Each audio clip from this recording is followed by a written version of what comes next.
ટેકનોલોજીના યુગમાં ગુનાખોરીના નવા રૂપે સામે આવેલા સાયબર ફ્રોડ કેસોમાં સુરતમાં નોંધાયેલા અતિ પ્રમાણના 1,550 કરોડ રૂપિયાના ઘોટાળાએ સમગ્ર રાજ્યમાં ચકચાર મચાવી છે. ઉધના પોલીસ મથકે દાખલ થયેલી આ કેસમાં પોલીસે માત્ર 88 દિવસની તપાસ બાદ 1,50,000 પાનાની મહામૂલી ચાર્જશીટ દાખલ કરી છે. દક્ષિણ ગુજરાતના ઇતિહાસમાં સૌથી મોટી અને સૌથી લાંબી ચાર્જશીટ માનવામાં આવી રહી છે. કેસની શરૂઆત સામાન્ય વાહન ચેકિંગ દરમિયાન થઈ હતી. પોલીસને એક શંકાસ્પદ વાહન ચાલકની તપાસ દરમિયાન બેંકના મહત્વના દસ્તાવેજ મળ્યા, જેના આધારે તપાસની દિશા બદલાઈ ગઈ. પોલીસની ઊંડાણપૂર્વકની તપાસમાં સામે આવ્યું કે આ છૂટક લાગતી ઘટના પાછળ કરોડો રૂપિયાનો સાયબર ફ્રોડ છુપાયેલો છે. દરજ્જાવાર તપાસના તબક્કાઓએ એવરેજ ગુનાહિત દરજ્જા કરતાં ઘણી ઊંડી ઝાંખી આપી. ઉધના પોલીસે ચાર્જશીટ તૈયાર કરવા માટે 88 દિવસ સુધી રાત દિવસ એક કરી દીધા હતા. આ દરમિયાન કુલ 200 સાક્ષીઓના નિવેદન લેવામાં આવ્યા, જેમાં ફ્રોડના ભોગ બનનાર પીડિતો, વિવિધ બેંક કર્મીઓ અને અન્ય સંકળાયેલા લોકોનો સમાવેશ થાય છે. દરેક પુરાવા, ટેકનિકલ ડેટા અને ટ્રાન્ઝેક્શન વિગતોને ઢીલા વગર ચાર્જશીટમાં સમાવિષ્ટ કરવામાં આવ્યા છે.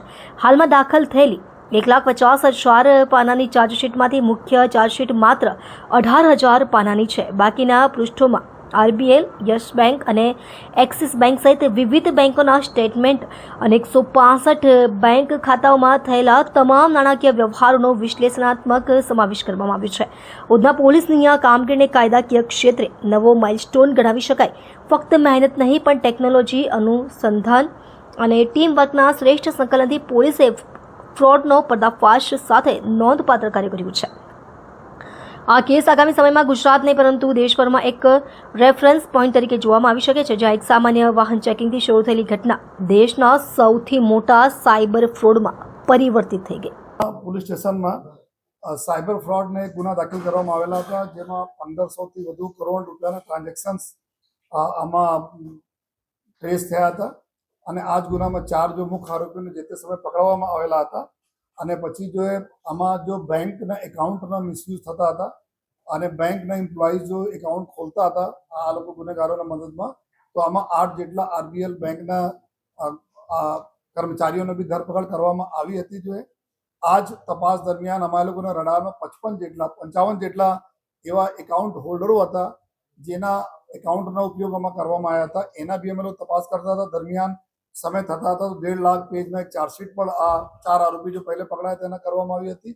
અને આ તપાસના અંતે આપણને એવું સ્પષ્ટ જો પુરાવા મળ્યા કે કુલ 11 જેટલા લોકો છે જો એકાઉન્ટ ધારકો છે. આ એકાઉન્ટ આ લોકો 50,000 રૂપિયાથી લઈને 2 લાખ રૂપિયા તકના ભાડે ઉપર જો આ ચીટરોને આપે છે, જેના એકાઉન્ટમાં આ બધા ચીટિંગના લોકોના પૈસા ત્યાં જાય છે અને પછી આ પૈસા બીજા બીજા એકાઉન્ટમાં નીકળે છે.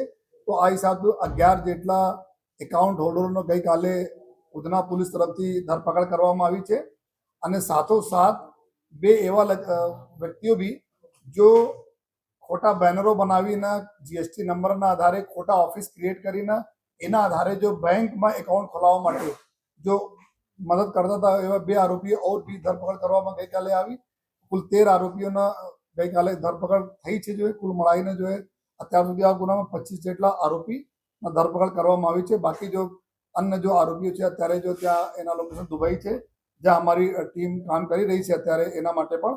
અને મલેશિયા, ક્યુબા, દુબઈ આ પ્રકારના દેશોમાં ત્યાં બધા ચીટિંગોના જો બનાવ બનેલા હતા. જો તો અત્યારે અમે લોકો જો સુરત પોલીસ એવું પણ નક્કી કરી છે કે જેટલા ફક્ત જો એકાઉન્ટ આપી દે પૈસા લઈને એના જાણકારીમાં 55 એટલા અમે લોકો કરે. ઘણા બધા લોકો એવા હતા જો ગરીબ રિક્ષાવાળા હોય, ગરીબ લોકો હોય જેના અમુક લોન જોઈતા હતા, તો આ બધા જેટલા બી ચીટરો હતા એના અપ્રોચ કરીને ડોક્યુમેન્ટ લીધા. અને લેકિન જો એના સિવિલ ખરાબ હતા, સિવિલ ખરાબ હોવાના કારણે લોન એના એકાઉન્ટ નહીં ખુલી શકા જોઈએ. તો આ લોકો બી હતા. અમુક લોકો એકાઉન્ટ ખોલાવી લીધા લેકિન લોન નથી મળ્યા, ટ્રાન્ઝેક્શન થયા આમાં, લેકિન એના નોલેજ બહાર થયા, એના કોઈ લાભ નહીં થયા, ફક્ત એના લોન ખોલાવવા માટે. તો એવા લોકોને જો ઇનોસેન્ટ હતા આ લોકોને બી અમે તપાસ કરી જોઈએ, એના નથી અટક કર્યા. પરંતુ એવા લોકો જો એના નોલેજ મેં ફૂલ નોલેજ હતા અને જો 2 લાખ રૂપિયા સુધી તકના રકમ મેળવેલ છે એના ઉપર અમે કાર્યવાહી કરી છે.